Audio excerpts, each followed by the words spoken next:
Hi, friends. Welcome to the Plain Fun RC channel, and I'm your host, Saul. We're continuing with the Beechcraft Starship build, and I want to just kind of give you an update about where we are and pass along some helpful tips. So, right off the bat, you can see we've got our right top half of our Canard sheeted, and it's very important that when you go to sheet the Canard that you keep it in the actual building board itself, and I'll show you why. So, as I mentioned before, there's a bit of a washout at the end, and if you look very carefully, we're looking at the rear of the Canard. You can see the difference in height, and that's because there's a washout at the end, and the washout is where the end of the canard is raised up a little bit, and it helps with how the aircraft flies. Let me pass along some other helpful tips as well. So let me see. Let's take the canard out of the actual building board itself. Just lifts right out. Oops. There we go. All right, let's take a look at this, and let me pass along some helpful tips. So the instructions talk about adding the leading edge first. Don't. When you have the ribs in the building board, start with your spar here, your top spar, okay? And then go ahead and go to your trailing edge for the canard and the leading edge of the elevator. Once that's in place, then you can go ahead and add the leading edge. Reason for that is because having the spars and the leading and trailing edge and leading edges in place help to provide a degree of stiffness for the actual ribs themselves, so that way they don't move around when you're trying to add the leading edge. Once the leading edge is in place, with the actual ring ribs still attached to the building board, then you can actually slide underneath of these ribs the bottom spar. Okay, once all of those pieces are in place, then go ahead and then you can sheet the wing.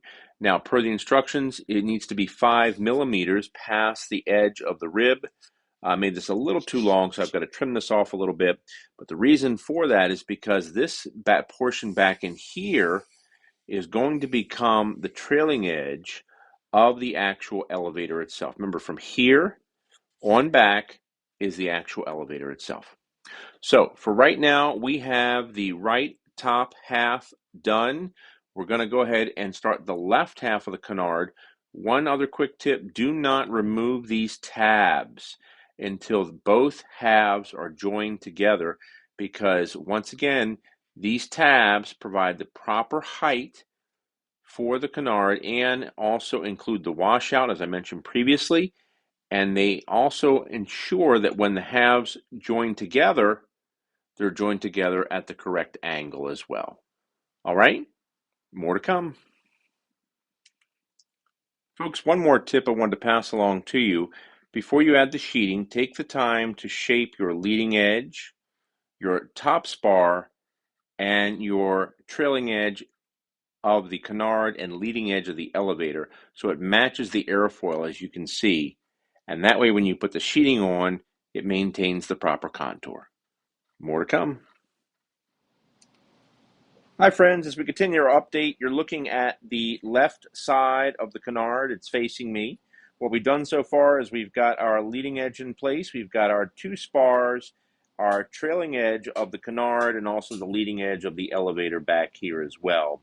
Now, I had mentioned a helpful tip just a second ago, and there's one important thing I forgot to mention, and I made the mistake with this.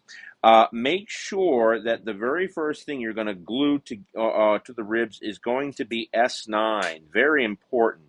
There are little slots here on the side. You can see right there. There's one there and one on the opposite side.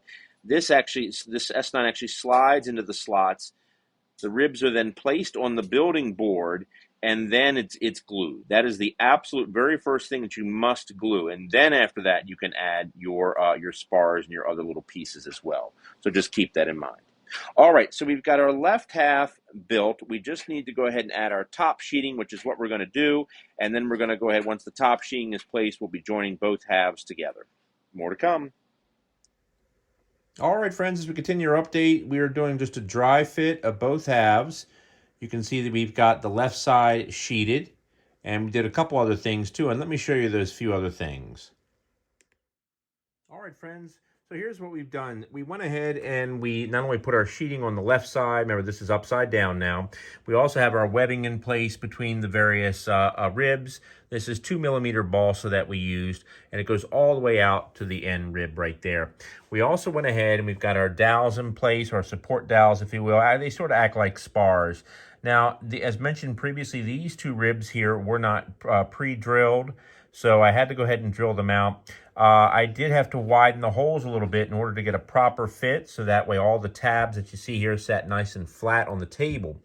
What I found is that this allows for the wing to fit together correctly. But if I go through and try to insert this dowel all the way through to both ribs, it didn't work so well. So I just went ahead, kept it in one rib, and made sure it went to the center rib. And the gentleman at AMTN Model said it's not super important that it goes to both ribs here, as long as it goes to the center rib. All right, we're going to go ahead. We're going to take our canard here and get it glued together. More to come. All right, friends, our halves are drying and glued together. A couple things to keep in mind because we want to keep the tabs flat on the table. Get yourself some weights. Use a bag of lead shot, or what works really well, go to your local craft store, get a bag of rocks. Bag of rocks like they would use in a floral arrangement works extremely well. All right, let's let this dry overnight, and more to come.